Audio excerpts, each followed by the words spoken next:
নির্বাচনে আওয়ামী লীগ জিতলে উন্নয়নের ধারা অব্যাহত থাকবে, জাপানি জার্নালের প্রতিবেদন। মানিকগঞ্জে উৎসব আমেজে নির্বাচনী প্রচার, প্রার্থীরা ছুটছেন বাড়ি বাড়ি, সমীকরণ করছেন ভোটাররা। তীব্র শীতে কাঁপছে দেশ, মহাসড়কে ঘন কুয়াশায় যান চলাচল ব্যাহত, বেড়েছে ঠান্ডাজনিত রোগ। এবং ক্যারিবীয়দের বিপক্ষে সিরিজের দ্বিতীয় টি-20তে আজ মাঠে নামছে বাংলাদেশ, সমতা আনতে চায় টাইগাররা।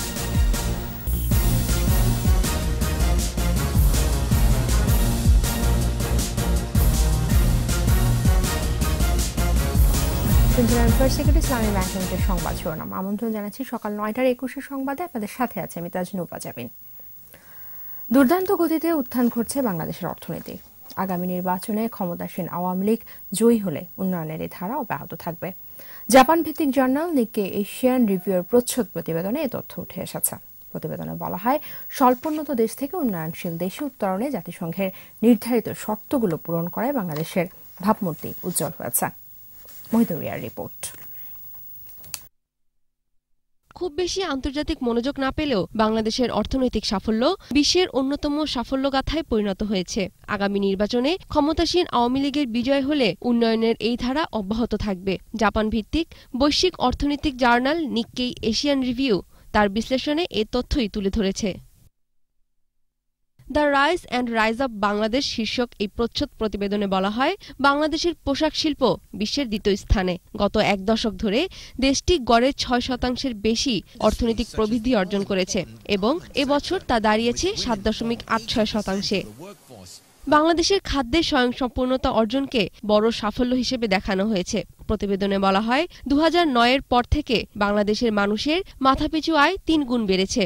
অতি দরিদ্রের হার 19% থেকে 9% নেমে এসেছে। এছাড়া বাংলাদেশের রিজার্ভ, রফতানির রেকর্ড, প্রবাসীদের পাঠানো রেমিটেন্স, আইটি খাত, ওষুধ শিল্পে ধারাবাহিক সাফল্য উঠে এসেছে প্রতিবেদনটিতে। মহিতুন রিয়া, 21 টেলিভিশন। নির্বাচন সারা দেশ।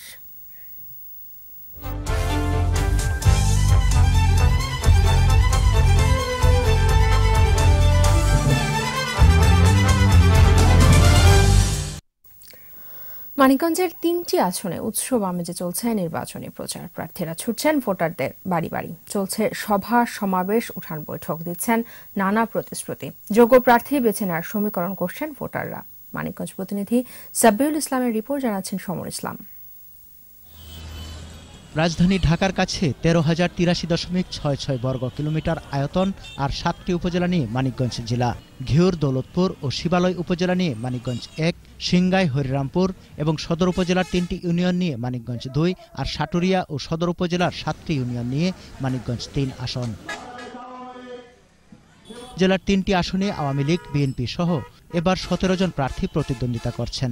রয়েছে জাতীয় পার্টি, বিকল্পধারা, তরিকত ফেডারেশন, ইসলামী আন্দোলন, মুসলিম লীগ, বিপ্লবী ওয়ার্কার্স পার্টি ও স্বতন্ত্র প্রার্থীও।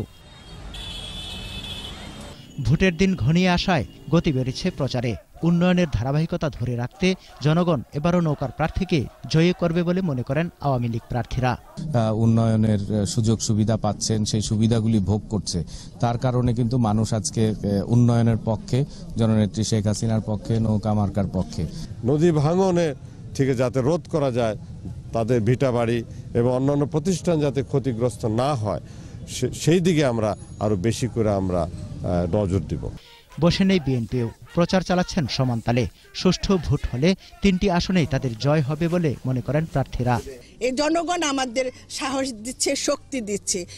এই কারণে আমি বিশ্বাস করি ধানের শীষ অবশ্যই জয় হবে। আমাদের ভোটার সহ নেতা কর্মীদের বাড়ি গিয়ে বিভিন্নভাবে হুমকি দামকি দিচ্ছে।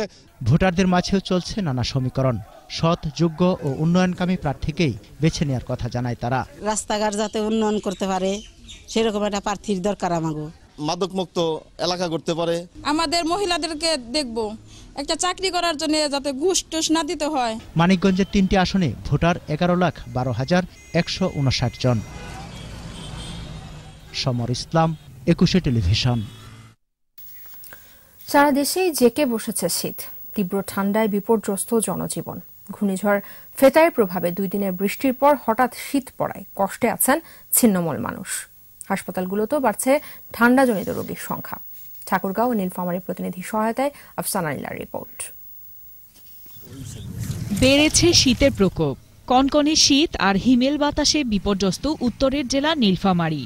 ঘন কুয়াশার কারণে সূর্যের দেখা মিলছে না দিনভর। খড়কুটো জ্বালিয়ে শীত নিবারণের চেষ্টা করছেন শীতার্তরা। তাপমাত্রা ওঠানামা করছে 15 থেকে 20 ডিগ্রি সেলসিয়াসে। ঘর থেকে বের হতে না পারায় কাজে যেতে পারছেন না শ্রমিকরা। কুয়াশার কারণে দিনেও যানবাহন চলছে হেডলাইট জ্বালিয়ে। ঠান্ডা তো প্রচুর ঠান্ডা হইতেছে। বর্তমানে এখন মনে হচ্ছে প্রায় 9টা বাজতেছে, এখনো বেলা দেখা দেয়নি। স্বাভাবিক যে কার্যক্রম সেটা অনেক ব্যাহত হচ্ছে এই ঠান্ডার কারণে। ঠান্ডা অতিরিক্ত ঠান্ডা হয়েছে, মানে কৃষি কাজ করা যায় না।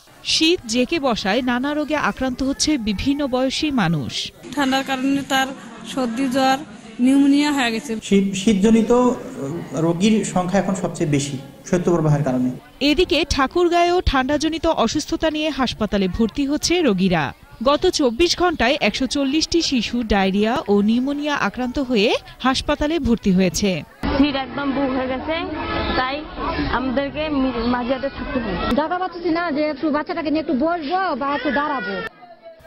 এই শীতে অভিভাবকদের সতর্ক থাকার পরামর্শ বিশেষজ্ঞদের। রোগীর চাপ অত্যধিক থাকায় তাদের কিন্তু আমরা কোয়ালিটিভ সার্ভিসটা দিতে পারছি না। শীতকালে আপনারা একটু খেয়াল করবেন, শিশুদের যেমন ডায়রিয়া নিউমোনিয়া রোগগুলো একটু বেশি প্রকোপ পায়। এদিকে ঘন কুয়াশার কারণে ভোর থেকে প্রায় 2 ঘন্টা কাঁঠালবাড়ি শিমুলিয়া রুটে ফেরি চলাচল বন্ধ থাকে। আফসানা নীলা, 21 টেলিভিশন। ইসলামী ব্যাংক বিরতি নিচ্ছে, ফিরে এসে যা থাকছে। জার্মানিতে বাসভবন থেকে বাংলাদেশি ব্লগার অর্পিতা রায়চৌধুরীর মরদেহ উদ্ধার। নারায়ণগঞ্জের ফতুল্লায় কয়লার আগুনে দগ্ধ একজনের মৃত্যু, বাকিদের অবস্থা আশঙ্কাজনক। সকাল 9টার 21 সংবাদে আরো একবার আমন্ত্রণ। বার্লিনে এক বাংলাদেশি ব্লগারকে তার বাসা থেকে মৃত অবস্থায় উদ্ধার করেছে পুলিশ। ঠিক কী কারণে তার মৃত্যু হয়েছে তা জানা যায়নি। লেখকদের সংগঠন পেইন জার্মানির উদ্যোগে বার্লিনে আশ্রয় নেওয়া তমালিকা সিংহ ব্লগার হিসেবে স্থানীয় বাঙালি কমিউনিটিতে পরিচিত ছিলেন। তিনি অর্পিতা রায়চৌধুরী নামে লেখালেখি করতেন। বার্লিনের বাংলাদেশ দূতাবাস সূত্রে জানা গেছে, মঙ্গলবার রাতে তার মরদেহ উদ্ধার করে পুলিশ। নিজের আবাসস্থলের স্নানঘর থেকে তার নিথর দেহ উদ্ধার করা হয়। তমালিকার পরিবার চাইলে মরদেহ দেশে নেওয়ার ব্যাপারে সহায়তার আশ্বাসও দিয়েছে দূতাবাস।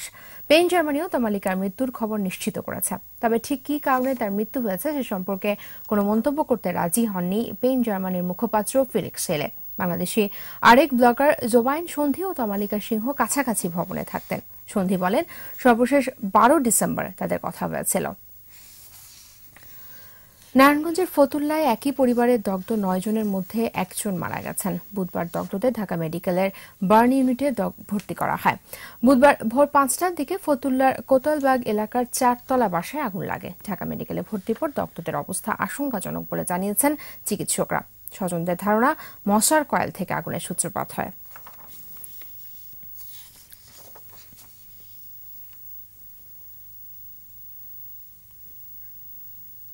আমাদের সাপ্তাহিক আয়োজন সোশ্যাল ইসলামী ব্যাংক লিমিটেড কৃষি।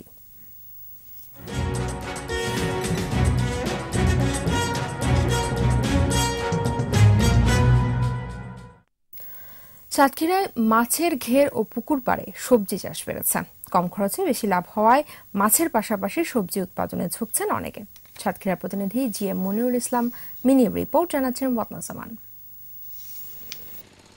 সাতক্ষীরা সদর, তালা ও কলারোয়া উপজেলা সহ বিভিন্ন স্থানে মাছের ঘের ও পুকুর পাড়ে সবজি চাষ হচ্ছে।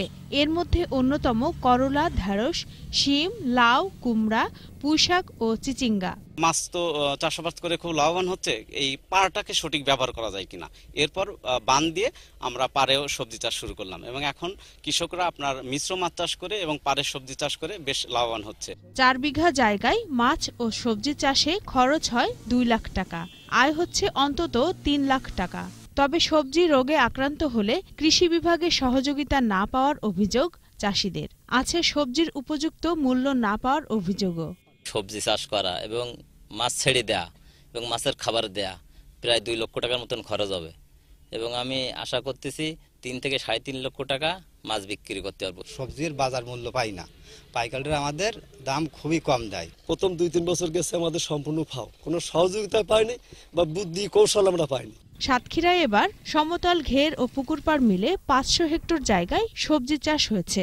কৃষি সম্প্রসারণ অধিদপ্তরের পক্ষ থেকে ঘেরের পাড়ে সবজির আবাদের বিষয়ে প্রযুক্তিগত সহায়তা প্রদান করা হচ্ছে। রত্না জামান, 21 টেলিভিশন। সাথে শেষ করছি সকাল 9টার 21 সংবাদ। যাবার আগে ফার্স্ট সিকিউরিটি ইসলামী ব্যাংক লিমিটেড সংবাদ শিরোনামগুলো জানাবো আরো একবার। নির্বাচনে আওয়ামী লীগ জিতলে উন্নয়নের ধারা অব্যাহত থাকবে, জাপানি জার্নালের প্রতিবেদন। মানিকগঞ্জে উৎসব আমেজে নির্বাচনী প্রচার, প্রার্থীরা ছুটছেন বাড়ি বাড়ি, সমীকরণ করছেন ভোটাররা। তীব্র শীতে কাঁপছে দেশ, মহাসড়কে ঘন কুয়াশায় যান চলাচল ব্যাহত, বেড়েছে ঠান্ডাজনিত রোগ। ক্যারিবীয়দের বিপক্ষে সিরিজের দ্বিতীয় টি-20তে আজ মাঠে নামছে বাংলাদেশ, সমতা আনতে চায় টাইগাররা।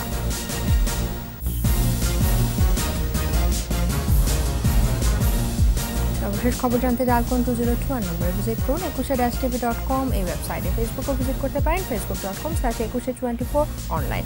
পরবর্তী সংবাদ বেলা 11টায় দেখার আমন্ত্রণ রইল। সবাইকে ধন্যবাদ।